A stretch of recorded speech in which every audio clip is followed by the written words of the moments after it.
Fa innal uqula muttarratun ila qabulil haq. Akal ini pasti dipaksa untuk menerima kebenaran. Kayak saya berkali-kali ditanya sama seorang kiai, kenapa sih Gus masalah la ilaha illallah kok sampai Nabi ngendikan wa in zana wa in saraka. Siapapun yang melafadzkan la ilaha illallah Muhammadur Rasulullah itu suatu saat pasti masuk surga. Meskipun dia pernah zina, pernah maling. Itu jelas teks hadis di Bukhari, di Muslim, wa in zana wa in saraka. Meskipun zina dan ini bukan berarti Nabi melegalkan perzinahan, enggak, ma'adzallah, enggak akan terjadi. Nabi melegalkan perzinahan. Tapi Nabi ingin ngendikan begini.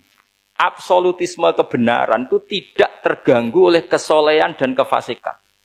Karena kebenaran absolut siapapun akan ngomong seperti itu. Saya berkali-kali nyontohkan, Rektor Al-Azhar akan bilang 1 tambah 1, 2. Klonte ya bilang 2, koruptor ya bilang 2, KPK ya bilang 2, 01 ya bilang 2, 02 ya bilang 2. Karena absolutisme kebenaran.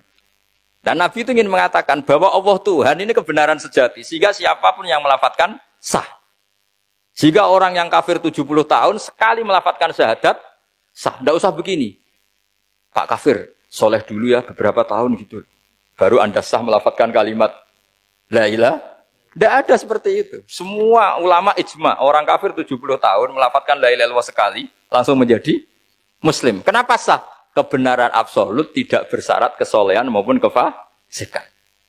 Ya kayak tadi, orang bilang 1 tambah 1 harus profesor apa anak TK boleh. Jangan mentang-mentang profesor, doktor, rektor, UGM, atau UI.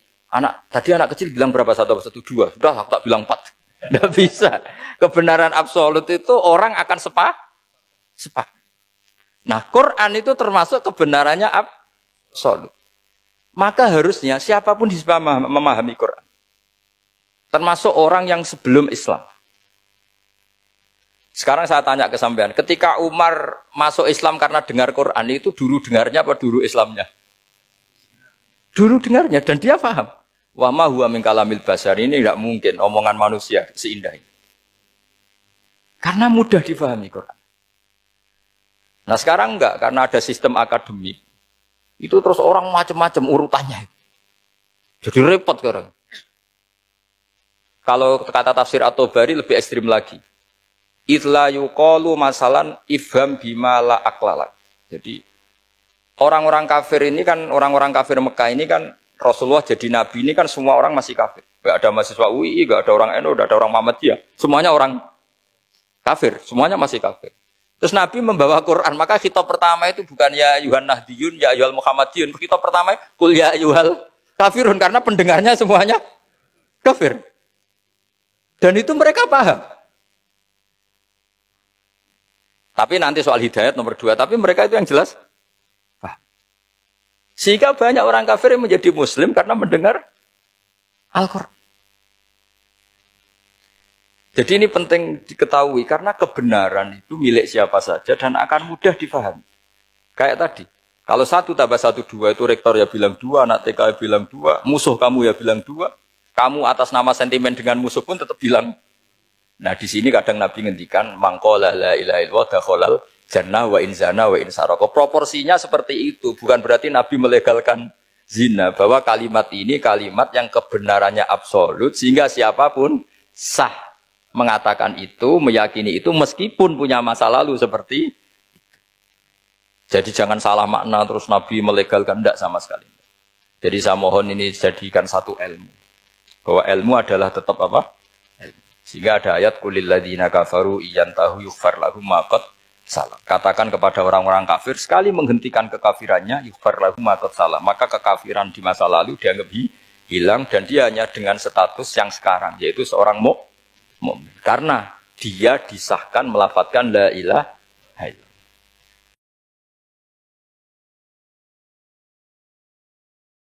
Orang Islam setiap dosa itu pasti ingat salahnya, terus kemudian istighfar. Dan ketika satu kebaikan dibandingkan keburukan, itu kata semua ulama, karena sayyi'ah itu bernilai 1, kebaikan bernilai apa? 10. Itu masih surplus berapa? 9. Jadi itu cara berpikir Abu Hasan Asyadzili. Kenapa kamu harus berpikir positif tentang Tuhan? Sekali berpikir tentang negatif, itu bahaya betul. Misalnya begini, kamu berpikir tak rewangi jadi kiai, sujud, rukuk, ternyata aku tetap lebu neraka. Gunane apa? Itu menurut saya kan nggak punya akal. sujud itu satu kelaziman menghamba kepada Allah. Normalnya seorang hamba itu ya sujud. Kemudian gara-gara kamu ingin masuk surga, terus logika kamu dibalik, gunanya apa saya sujud? Ternyata saya masuk neraka. Itu pertanyaan yang benar-benar bodoh dan itu menjadikan Allah benci. Logikanya dibalik begini.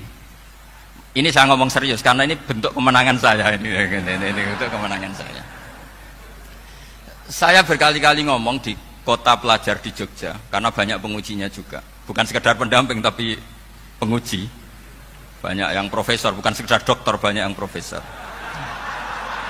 Jadi ya ini dok. Begini, saya pernah ditanya sama seorang dosen, Gus, saya ini ngaji hadis banyak, tapi ada yang saya tidak paham, yaitu mangqala la ilaha illallah dakhalal jannah, ada kalimat wa in zana wa in sarqa. Meskipun pernah zina, pernah maling. Ini kan seakan-akan mentoleransi perzinaan dan pemalingan. Terus saya bilang, oh makna hadis itu seperti ini. Jadi kebenaran absolut, kebenaran yang mutlak itu tidak akan terganggu oleh status perilaku seseorang. Saya berkali-kali memberi contoh. Orang yang ditangkap KPK akan bilang 1 tambah 1 2. KPK-nya juga bilang 2. Rivalitas dalam politik, Pak Prabowo ya bilang 2, Pak Jokowi juga bilang 2. Orang yang zaniyah, yang lonte pun akan bilang 2. Muftinya juga bilang 2, ketua MUI-nya juga bilang 2. Artinya gini, kebenaran yang absolut adalah kebenaran yang siapapun akan meyakini seperti itu. Seperti 1 ditambah 1 2. Kamu punya musuh bilang 2. Kalau ibu-ibu ini punya maru, ya marunya bilang 2 tadi tambah mama. Enggak tahu saya terjemahnya apa tadi. Nah, kebenaran yang absolut itu kebenaran yang siapapun pasti mengakui. Dan uniknya begini, saya kalau saya pernah ngaji acara himmah, acara pondok sarang di Demak. Kalau kamu bilang 1 ditambah 1 menjadi 2, untuk mengatakan 2 itu kamu butuh hadiah enggak? Mereka semua jawab enggak. Kita semua enjoy saja mengatakan tembok itu putih. Kenapa? Karena memang putih. Kita mengatakan 1 tambah 1 2 karena memang kita tanpa presentasi dapat hadiah, dapat penghormatan.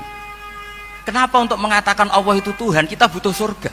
Memangnya kalau tidak ada surga Allah tidak jadi Tuhan? Ini problem orang soleh-soleh yang terlalu pesimis. Makanya nanti orang-orang soleh itu masuk surganya berat. Tapi kalau orang alim lebih gampang kira-kira seperti itu. Iya, karena kan imannya lebih bagus. Dalam hadis qudsi Allah ini yang dibuli orang-orang soleh. Laulam akhluk jannatan wala naron alam akun ahlan an uto'a. Dalam hadis qudsi itu, kalau saja saya tidak menciptakan surga dan neraka, apa saya tidak jadi Tuhan yang perlu ditaati? Apa kalau kamu tidak saya kasih uang 1 juta terus bilang 1 tambah 1 11? Enggak kan? Tetap bilang berapa? 2. Kalau kebenaran absolut yang 1 tambah 1 kamu bilang 2 meskipun tanpa mendapat hadiah. Kenapa untuk bilang Allah Tuhan kamu butuh hadiah surga? Itu kan serai ikhlas belas. Makanya saya terus mengajarkan ikhlas. Ikhlas itu bisa dilatih dengan akal, dengan pikiran, bil ilmi lah. Harus dilatih. Nah di sini ini momen atau makna yang mestinya harus difahami wa inzana. Bahwa kalimat ini sah meskipun dilafadzkan seorang yang pernah zina. Sama seperti 1 tambah 1 2 sah, diucapkan siapa saja sah. Dan siapapun akan mengucapkan itu secara ikhlas. Ini penting saya utarakan. Sehingga setelah ada firqah-firqah takfiri yang mengatakan orang megang keris itu syirik, ke kuburan syirik, ini syirik. Itu salah besar. Salahnya adalah tadi kalimat-kalimat atau kebenaran-kebenaran absolut ini sudah jadi sibghata wa man ahsanu minallahi sibghah. Kalimat ini begitu absolut di hatinya orang mukmin. Sehingga ketika terganggu oleh hal-hal yang adat istiadat, kayak pegang keris, kayak apa, ini tidak mengganggu. Tetap kualitas iman ini di atas keyakinan adat membawa apa keris. Kalau orang membawa keris menjadi syirik karena percaya sama makhluk. Orang misalnya kejawen kalau nggak bawa keris nggak nyaman. Orang kota itu kalau nggak bawa ATM juga nggak nyaman. Itu tidak dihukumi syirik. Kamu pergi lupa bawa HP nyaman enggak? Enggak, kenapa tidak dihukumi syirik?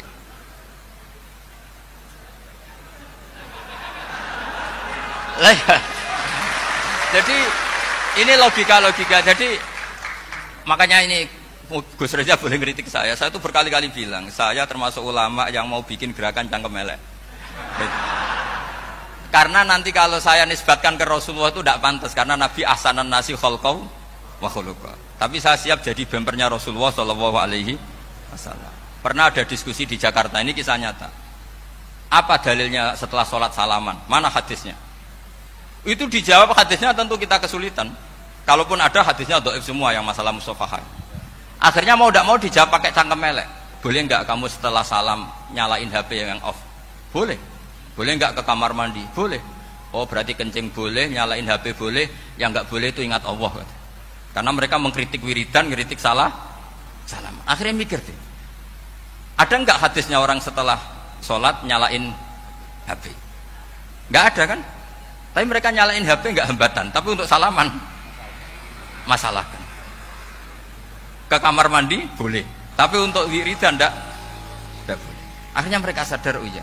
Lama-lama dibesi gini yang kelompok itu. Kamu itu korban aliran supaya kamu gak ingat Allah, ingatnya HP-nya. Sehingga orang wiridan kamu kritik, orang nyalain HP tidak kamu kritik. Itu kelompok itu adalah kelompok orang-orang yang supaya orang Islam itu lupa Tuhannya. Itu gerakan cangkem melek, tapi jadikan orang sadar. Jadi ini penting. Jadi kalau kamu tidak bisa bela agama dengan jalan yang lurus karena tidak bakat gitu. Gak apa-apa pakai cangkem melek tadi, karena gak mungkin gerakan ini dinisbatkan kepada Rasulullah Shallallahu Alaihi Wasallam.